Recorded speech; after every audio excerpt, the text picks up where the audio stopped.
जितने भी लोग हमारा ये पॉडकास्ट देख रहे हैं, कि जब हम किसी के पास जाते हैं तो हमें तो ये पता ही नहीं है ना कि हमारे लिए अच्छा ज्योतिषी कौन है। हमने किसी के बारे में सुना, किसी का सुन करके हम उसके पास चले गए।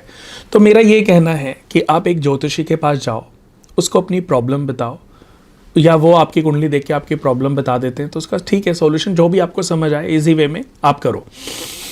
कुछ दिन बाद आप फील करते हो कि आपकी चीज़ें ठीक नहीं हुई, फिर आपने किसी दूसरे ज्योतिषी के बारे में सुन लिया, फिर चीज़ें ठीक नहीं हुई, फिर तीसरी बार आप फिर ट्राई करो।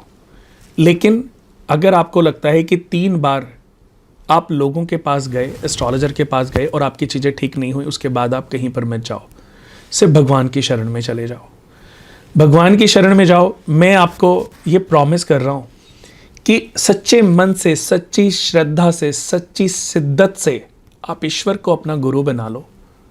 आप जितनी भी भगवान की मूर्तियाँ आपके मंदिर में हैं, एक मूर्ति को अपना दोस्त बना लो, सखा बना लो, अपना मित्र बना लो, अपना भगवान बना लो, अपना गुरु बना लो, अपना सब कुछ मान लो।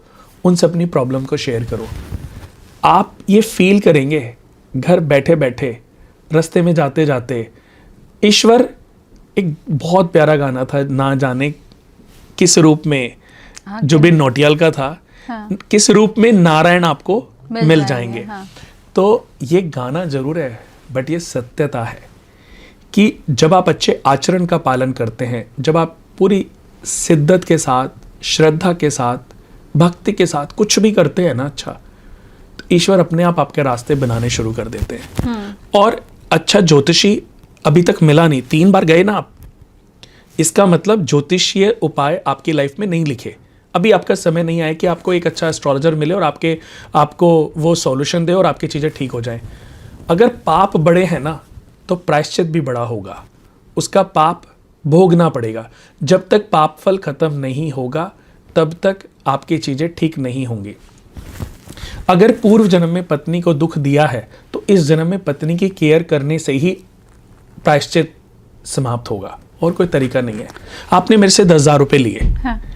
अब इसका सॉल्यूशन मुझे बताओ कि इसका सॉल्यूशन क्या है कि आप मुझे ना टोको, ना बोलो, तो क्या होना चाहिए? वापस ही करना है, इसके अलावा कोई सॉल्यूशन नहीं है। तो जो जैसा किया है वो वैसा एक बार तो भोगना पड़ेगा।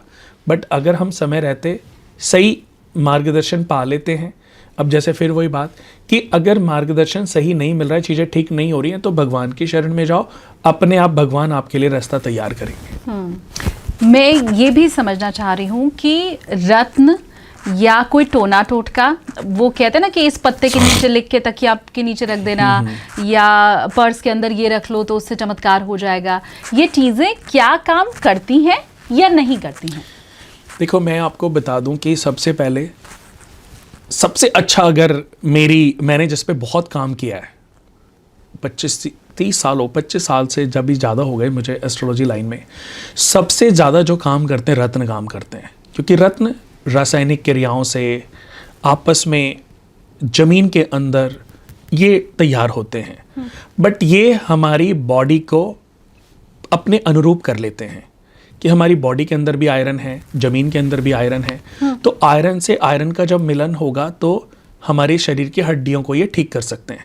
बट उसके लिए हमें ये जानकारी सही होनी बहुत ज़रूरी है कि हमारे लिए सही रत्न क्या होना चाहिए। और मैं अब ये कहूँगा तो शायद गलत होएगा, मुझे लगता नहीं कि मेरे से अच्छा स्टोन रिकमेंडेशन इस धरती पे कोई दूसरा होएगा।